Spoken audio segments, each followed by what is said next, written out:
Hey everybody, so in honor of Pride, happy Pride Month by the way, we're going to sit here and talk about all things gay, queer, transsexual, whatever the case is. And I just want to give a shout out to my trans community, my gay community, my lesbian community, my pansexuals.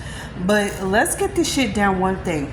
Yo, let's get one thing down packed. Like, I don't know why everybody out here is constantly thinking and questioning my sexuality.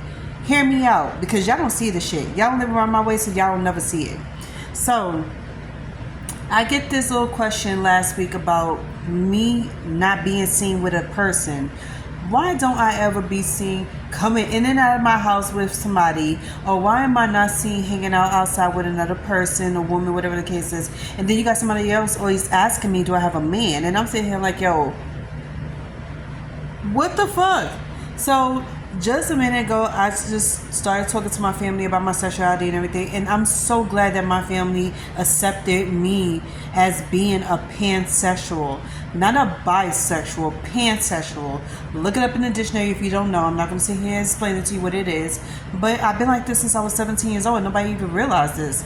So I was like, okay, at 16 years old, I finally got some friends. Like, I finally made some friends that was from the gay community. Upstate New York, we was in Job Corps. You already know the drill. Being in Job Corps was like being in a fucking prison full of women. You're never gonna know what the fuck is gonna happen to you, but you damn sure ain't coming out the way you came in. Okay, let's get that shit happen. And then another thing I've noticed is that every time I become friends with somebody, their best friend is always trying to get with me, and it's always the bigger girls. No hate, shade, tea, or anything towards my big girls. Love y'all down, love to be friends with y'all, but it was just some of them I was not attracted to, because when you really don't take care of yourself very well, you tend to let go. And it's like, if this become a habit, I'm not going to find you attractive. One, I don't like a slob. I don't like somebody who doesn't want to put in any effort into anything that they put on their bodies or their face. And I have seen some girls coming out here with blue makeup, green makeup, some coming out here with all types of contacts in their eyes and everything, and they really thought they was a shit. So I had one girl big, I think she was around that time 19, 20 years old. She called herself trying to holler at me, and I looked at her and I looked at her friend. I was like, okay, we need to have a talk, like sidebar, miss, because you did not tell me your friend was really into me. So she was like, oh, we just want to make friends, we want to do this and that. Okay, I understand, because everybody want to do the whole girl group. We all black, we all Spanish, so we want to make friends with other girls and create a tribe. But it's another thing for this girl to keep trying to come at me, and then she mentioned to her friend that she wanted to munch on me. This happened to me on TikTok last year. So even in the summertime, I made friends with a group of girls, and they all are gay, and one of them are a stud. And she was telling me how her friend wanted to see me and wanted to start dating me and everything because she found me attractive.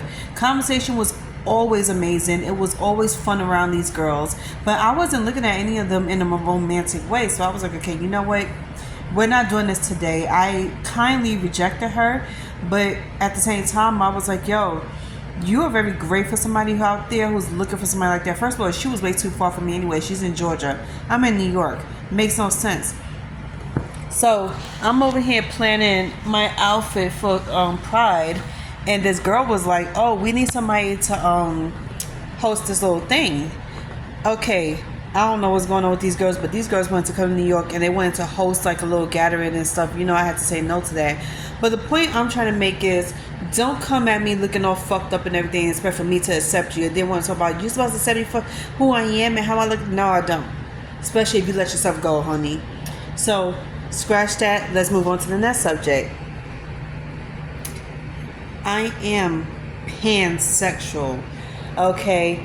And my whole thing with dating is, if you could stimulate my mind and you could grab my heart, the rest is history. You all minds all the way. And I could never get enough of deep conversation. So this is why I said I vibe with certain peoples. If I vibe with you, I vibe with you. If I don't, I don't. But why people was questioning me as to why they never see me with nobody is because, one, I keep my life and my social life very fucking simple, very private. You would never know anything unless I tell you voluntarily. And when it comes to people in my neighborhood, that would never happen. I would never volunteer any information about me because I don't trust nobody around here. Two, I love my women. I really do. And every single day and night, I'm always thinking about something lesbian wise. Like I'm worse than a man. I can't compliment a woman without thinking something nasty in the back of my mind. Nor can I look at a woman without thinking something nasty in my mind. Don't get me wrong. I always compliment women for the way they look, the way they pair stuff together, because yo, we have the best taste in everything. Makeup, clothes, accessories, whatever. But I do like to flirt. And I don't apologize for that. So, to sum it up, make it clear, I love my women. I desire my women. And women makes me feel very soft. They make me feel delicate. They make me feel like a queen. And then on top of that, the type of women I usually date is women that got nice bodies. We talk about Coke bottle shape. We're not talking about too big, too skinny, just right. Okay? And I like my little thickness too. A little thick, it goes a long way. It's good. Ain't nothing wrong with that. A little mean on her bones. I like the thighs. Like, I was ready to munch on one person I knew. I was like, if I like her for her thick thighs, I like all women with their thick thighs. Just don't let yourself go. Because ain't no way I'm trying my hardest over here to come, to come correct and look good. And for you to just not look good. I like what I like, and you can't fault me for that.